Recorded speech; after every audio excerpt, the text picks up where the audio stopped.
Welcome to Metro Center Outlook. How healthy is Florida's economy, and what does that mean to you? Dr. Sean Snaith, the director of the UCF Institute for Economic Competitiveness, joins us now. Sean, welcome for this show. Thank you. It's been about 10 years now since the 2008 crash. Can you give me an update on where we are economically with the state? Yeah, well, Florida's economy took a harder hit than a lot of other states in the country because the role that housing had played in this last cycle. And so when the bubble collapsed in Florida, it hit particularly hard. And so the state really, by my thinking, didn't fully emerge from that recession till 2012. And so the national recession, which ended in June of 2009, you're talking about the state probably spent a good 2.5 years longer than the national economy did actually in a recession. But since 2012, the tables sort of changed here, and the state economy has been outpacing the national economy in terms of growth of the economy itself, job creation, and a variety of other measures. So, 10 years on, we're pretty much recovered from most of the damage. Yeah. Not everywhere. There are still pockets of the state where housing prices are still below where they were at the peak, and really statewide we're still slightly below that peak level we reached during the housing bubble. But things are pretty good. How about Central Florida? Do we mirror the state, or are we one of those unique spots? Yeah, we mirror the state, but it's like a mirror that makes you look better than you actually are. I mean, because we're outperforming Florida as a whole here in Central Florida. So, we're in a region that's doing better than the state it's located in, which is doing better than the national economy. So things are pretty bright right now in Central Florida for a variety of reasons. But Orlando is one of the leading metro areas in the country in terms of job growth. And we'll talk a little bit more about specifics on that. You said before that one of the biggest threats for economic security is policy that comes out of Washington, D.C. I think that is true whether it's a Republican or a Democratic administration. What are you watching that you think might have an impact on Florida? Any concerns? There's always concerns. That's a relative term. Right. Politics is one thing. Policy is something else. And a policy isn't a Democratic or Republican. It's a policy. It doesn't matter who's passed it. So once it's implemented, the question is it a good or bad policy? Did it achieve what it set out to do? Is it having the desired effects? And so, there hasn't been a tremendous amount going on in the first year of the Trump administration policy-wise, with the exception of the tax reform law that was passed at the end of 2017. And now that is a significant piece of legislation, and I think it is going to have a positive impact not only on the national economy but on Florida's economy as well. And so it'll be nice to get a little boost at the national level that's a tailwind for Florida, as opposed to us sort of having to flap our wings extra hard to stay ahead of the pace of the national economy. And I think this is a good step in that direction. I was going to ask you a little bit later about the tax reform. We have some unique demographics here in the state. I was interested in how the tax reform may impact some of those groups and then in turn affect our economy. And I was thinking we have a huge group of retirees, we have low-income wage earners, we have escalated residents from the storm from Puerto Rico now permanently residing here. And I don't know whether those are the significant groups or not, but what do you think we're going to see with the tax reform, and how might these groups impact us? So there's two parts to this question. The demographics of the state, which are quite solid. We're back to 1,000 new Floridians a day, and they're coming from various streams. One is, as you mentioned, retirees. We still are at the front edge of the retirement of the baby boom generation, and so that whole wave of population has to move through their working life cycle, and many of them will choose to retire in Florida. The booming stock market has helped fund those retirements in many cases, and so we look around the state, we see places like the Villages or Naples that are just absolutely thriving and being largely fed by the influx of these retirees, many of whom have seen their wealth increase substantially from the lows of the financial crisis. We also have a natural rate of increase in Florida. Births exceed deaths now in the state, and so we're making people faster than we lose them here in Florida.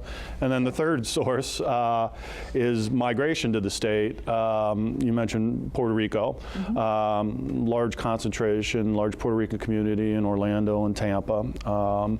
That influx has been going on prior to Hurricane Maria, although I think that certainly maybe catalyzed it a bit as people were anxious to get out from under that situation. But that helps as well. And we're in a situation where the labor market's getting tighter.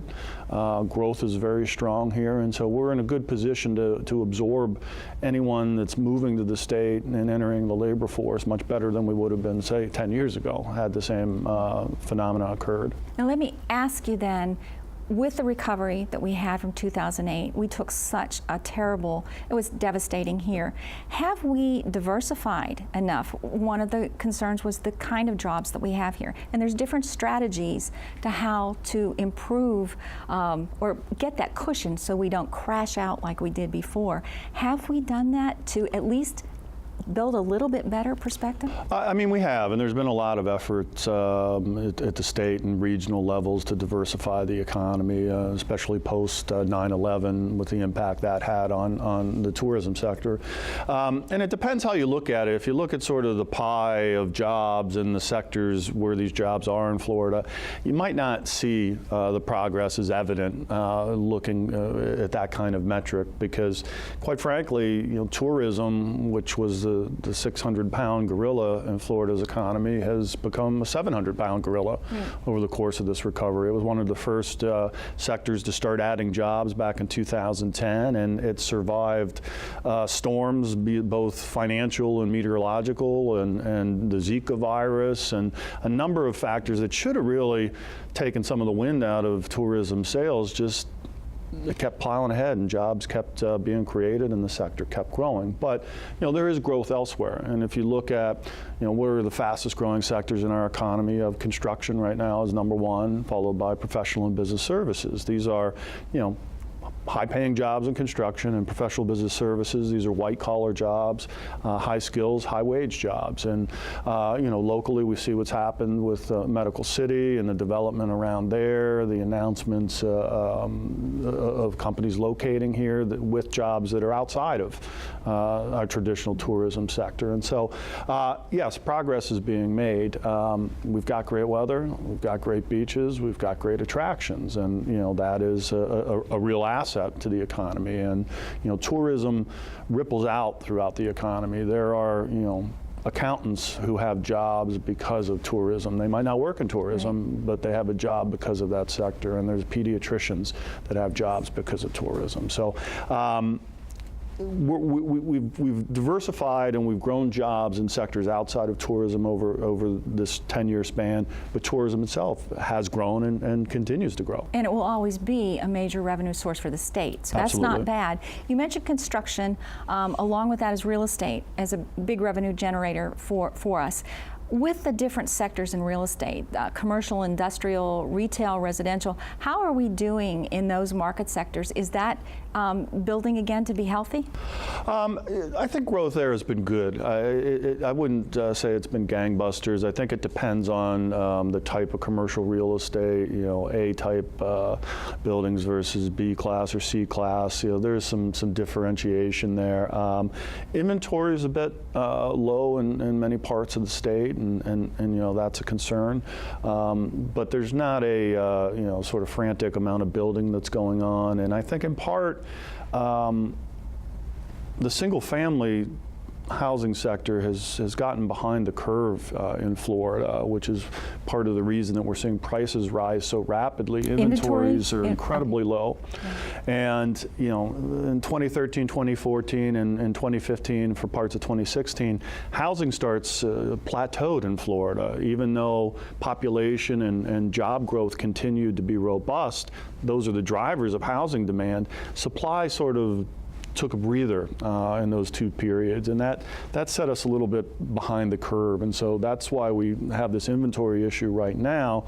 And once the builders catch up, and I think they will as we get to 2019 and beyond, prices in the single-family sector, I think, are gonna have another solid year of gains in 2018. But, you know, as that building takes place and there's more rooftops for housing, then that also feeds into the commercial side as well. I know that Florida is a more favorable tax environment than a lot of other states, which is a good recruiting tool for businesses.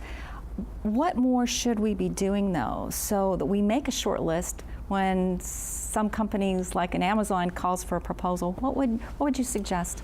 Well, you know, I think economic development and recruiting businesses to locate in Florida, you know, there's a lot of factors that go into the decisions, you know, where to place the second Amazon headquarters.